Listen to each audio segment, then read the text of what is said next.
So இன்னைக்கான first news என்னன்னு பார்த்தீங்கன்னா it is related to world bank report. என்ன ரிப்போர்ட் அப்படின்னு பார்த்தீங்கன்னா லீகல் ஜெண்டர் கேப் இண்டெக்ஸ் அப்படின்ற ஒரு ரிப்போர்ட் தான். இதில் வேர்ல்டு பேங்க் ரிலேட்டடாக வந்து நம்மளோட ரேங்கிங் என்ன அப்படின்றத பார்க்குறோம். So 113th rank. ஸோ இந்த கரண்ட் அஃபேர்ஸ் வந்து வேகமாக இருக்கும். எக்ஸ்ட்ரா கண்டென்ட் வந்து எது எது நெசசரியோ அது எல்லாமே நம்ம சொல்லிட்டே வருவோம். ஸோ சீக்கிரமாக நோட்ஸ் எடுத்துகிட்டு so that you can revise in 5 minutes.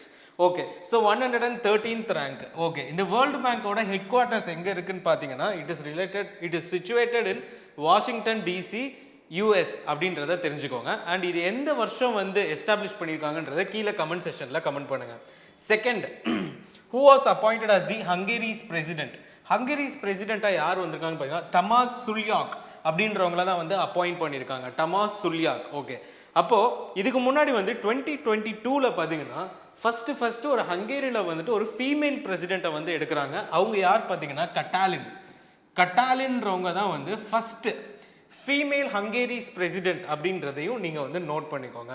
So moving on with the next question, which state have introduce the first AI generative teacher. So இங்கே பாருங்கள், ஒரு ஏஐ ஜென்ரேட்டிவ் டீச்சரை வந்து நம்மளோட இந்தியாவில் இருக்கிற ஒரு ஸ்டேட்டில் வந்து கொண்டு வந்திருக்காங்க. அது என்ன ஸ்டேட் அப்படின்னு பார்த்தீங்கன்னா கேரளா. அந்த ஐரிஷ் அப்படின்னு சொல்லி அவங்கள வந்து கூப்பிட்றாங்க. ஏஐ ஜென்ரேட்டிவ் டீச்சரோட நேம் என்னன்னு பார்த்தீங்கன்னா ஐரிஷ். ஸோ இப்போ இந்த ஏஐன்றது ஒரு ஹாட் டாப்பிக்காக வந்து போய்கிட்டு இருக்கு. ஸோ இது வந்து எக்ஸாமில் கேட்கறதுக்கு அதிகமான வாய்ப்புகள் இருக்கு.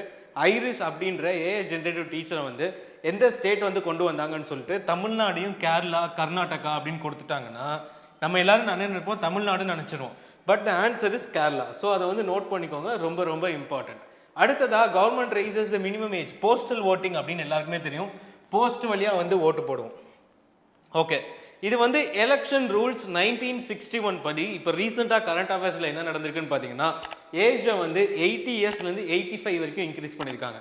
அதாவது ஒரு மனுஷனுக்கு 85 இயர்ஸ் ஆயிடுச்சு ஒரு சீனியர் சிட்டிசனுக்குன்னா அவங்களால மட்டும்தான் என்ன பண்ண முடியும்னா போஸ்டல் ஓட்டிங் பண்ண முடியும் அப்படின்னு வந்து சொல்லியிருக்காங்க.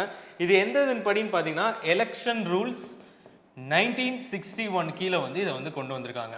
ஓகே, ஸோ எலெக்ஷன் கமிஷனர் இப்போ ப்ரெசெண்டாக வந்து யார் இருக்காங்கன்னு பார்த்தீங்கன்னா ராஜீவ். ஸோ இந்த ராஜீவ் அவர்கள் வந்து எத்தனாவது எலெக்ஷன் கமிஷனர் அப்படின்றத வந்து நீங்கள் வந்து கீழே கமெண்ட் செஷனில் கமெண்ட் பண்ணுங்கள். செகண்ட் கொஸ்டின் அது. மூணாவது, which is the best airline in the world in 2024. So the best airlines in the world in 2024 என்னன்று பார்த்தீங்க அப்படின்னா it is none other than Singapore Airlines அப்படின்றத ஞாபகம் வச்சுக்கோங்க. எதற்காக சிங்கப்பூர் ஏர்லைன்ஸை வந்து ஃபர்ஸ்ட் பிளேஸில் வச்சுருக்காங்கன்னு பார்த்தீங்கன்னா அதோட பட்ஜெட், அதாவது அதோட டிக்கெட் வந்து ரொம்ப வந்து மணி ஃப்ரெண்ட்லியாக இருக்குது அப்படின்னு வந்து சொல்கிறாங்க. செகண்ட், என்டர்டெயின்மெண்ட் வந்து அதிகமாக இருக்குது சிங்கப்பூர் ஏர்லைன்ஸில். ஃபுட் குவாலிட்டி வந்து சூப்பராக இருக்குது அப்படின்னு சொல்லி ஃபர்ஸ்ட் பிளேஸ் வந்து சிங்கப்பூருக்கும், செகண்ட் பிளேஸை யாருக்கு கொடுத்துருக்காங்கன்னா கத்தாருக்கு வந்து கொடுத்துருக்காங்கன்றதையும் நீங்கள் வந்து தெரிஞ்சுக்கோங்க. செகண்ட், அடுத்ததாக பார்த்தீங்கன்னா who is the winner of the national youth parliament festival 2024.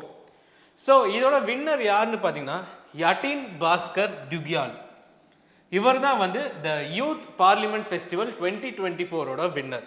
அப்போது இது ஓகே, பட் இதில் தமிழ்நாடை வந்து நம்ம எப்படி ரிலேட் பண்ணி படிக்கலாம் அப்படின்னு பார்த்தீங்கன்னா தமிழ்நாடை சேர்ந்த ஒரு பெண்மணி வந்து செகண்ட் பிளேஸ், அதாவது வைஷ்ணா பிச்சை அப்படின்றவங்க தான் என்ன பண்ணியிருக்காங்கன்னா செகண்ட் பிளேஸில் வந்து இருக்காங்க. அவங்க வந்து தமிழ்நாடை வந்து சேர்ந்தவங்க, தமிழ்நாட்டை சேர்ந்த பெண்மணியாக வந்து இருக்காங்கன்றதையும் நோட் பண்ணிக்கோங்க. அடுத்ததா நேஷனல் ஹார்டிகல்ச்சர் ஃபேர் 2024, தேசிய தோட்டக்கலை கண்காட்சி 2024 எங்கே வந்து நடைபெற்றிருக்கு அப்படின்னு பார்த்தீங்கன்னா பெங்களூரில் வந்து நடைபெற்றிருக்கு. சென்னை கிடையாது, நியூடெல்லி கிடையாது, மும்பை கிடையாது. ஸோ பெங்களூரில் தான் வந்து கிட்டத்தட்ட 3 நாட்களாக வந்து நடக்குது, 3 days. ஹார்டிகல்ச்சர்னால் வேறு ஒன்றும் கிடையாது, இந்த மாதிரி பூந்தோட்டத்தை வந்து நம்ம வந்து உருவாக்கி அது ரிலேட்டடாக வந்து ஒரு கண்காட்சி வைக்கிறது தான் என்னன்னு பார்த்தீங்கன்னா ஹார்டிகல்ச்சர் ஃபெஸ்டிவல் அப்படின்னு வந்து சொல்லுவாங்க. Okay, which is the largest coal mine. மிகப்பெரிய நிலக்கரி சுரங்கம் எங்கே இருக்குது? இருக்கிறதுலே வந்து ஏஷியாவிலே பெருசு எதுன்னு கேட்டிருக்காங்க. அது என்னன்னு பார்த்தீங்கன்னா ஜெவ்ரா மைன்ஸ் அப்படின்னு வந்து சொல்கிறாங்க. இது எந்த இடத்துல இருக்குன்னு பார்த்தீங்கன்னா சத்தீஸ்கரில் இருக்குது.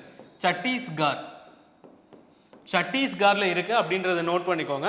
இங்கே ஒரு வருஷத்துக்கு கிட்டத்தட்ட 700 டன் கோல்ஸ் வந்து என்ன பண்ணுறாங்க, இது பண்ணுறாங்க அப்படின்றத தெரிஞ்சுக்கோங்க, ப்ரொடியூஸ் பண்ணுறாங்கன்றத தெரிஞ்சுக்கோங்க. Which state launched the Vidhwa பூர்ண விஹா ப்ரோத்சாஹன் யோஜனா அப்படின்ற விடோ ரீமேரேஜ் இன்சென்டிவ் ஸ்கீம். ரொம்ப ரொம்ப ஒரு இம்பார்ட்டண்ட்டான ஒரு ஸ்கீம். இந்தியாவிலேயே ஃபர்ஸ்ட் டைமாக வந்து விடோ ரீமேரேஜை வந்துட்டு பூஸ்ட் பண்ணணுன்றதுக்காக கொண்டு வரப்பட்ட ஸ்கீம் தான் என்னன்னு பார்த்தீங்கன்னா இந்த விடோ ரீமேரேஜ் இன்சென்டிவ் ஸ்கீம். எந்த இடத்துல கொண்டு வந்திருக்காங்கன்னு பார்த்தீங்கன்னா it is brought in Jharkhand. ஜார்க்கண்ட்ல தான் கொண்டு வந்திருக்காங்க. சரி, ஓகே. ஜார்க்கண்டோட சிஎம் யாரு? சம்பாய் சோரன் அப்படின்றவர் தான் வந்து இதுக்கான சிஎம், அதாவது ஜார்க்கண்டுக்கான சிஎம்ன்றதை தெரிஞ்சுக்கோங்க. ஓகே, இது கீழே வந்து என்ன பண்ணுறாங்கன்னா விடோ ரீமேரேஜ்க்கு வந்து 2 lakhs இன்சென்டிவ் வந்து கொடுக்குறாங்க. 2 lakhs வந்து இன்சென்டிவ் கொடுத்து ரீமேரேஜ் பண்ணிக்கோங்க அப்படின்றத வந்து அவங்க வந்து ப்ரொமோட் பண்ணுறாங்க. அடுத்ததா India's first under water metro train service. Under வாட்டரில் மெட்ரோ ட்ரெயின் சர்வீஸை வந்து கொண்டு வராங்க. அது எந்த இடத்துலன்னு பார்த்தீங்கன்னா கொல்கட்டா. இதை இனாக்ரேட் பண்ணது யாருன்னா நம்மளோட பிஎம். இது எந்த இடத்துலன்னு பார்த்தீங்கன்னா ஹவுரா லேக் அப்படின்றதையும் நீங்கள் வந்து ஞாபகம் வச்சுக்கோங்க. ஹவுரா லேக், ஹவுரா. ஸோ இந்தியாவோட first under water metro train service வந்து எங்கே வருது? கொல்கட்டாவில் வருது. ஸோ இதுதான் பார்த்தீங்க அப்படின்னா இன்னைக்கான ரொம்ப ரொம்ப முக்கியமான கரண்ட் அஃபேர்ஸ். ஸோ இன்னைக்கு நம்ம மோர் தென் 10 கரண்ட் அஃபேர்ஸ் ரிலேட்டடாக வந்து நிறைய பாயிண்ட்ஸ் வந்து பார்த்துட்டே வந்தோம். ஸோ இந்த மாதிரி நீங்கள் கரண்ட் அஃபேர்ஸ் டெய்லி பார்க்கணும்னு நினச்சிங்கன்னா stay tune and subscribe for Ustaadeen academy. Thank you.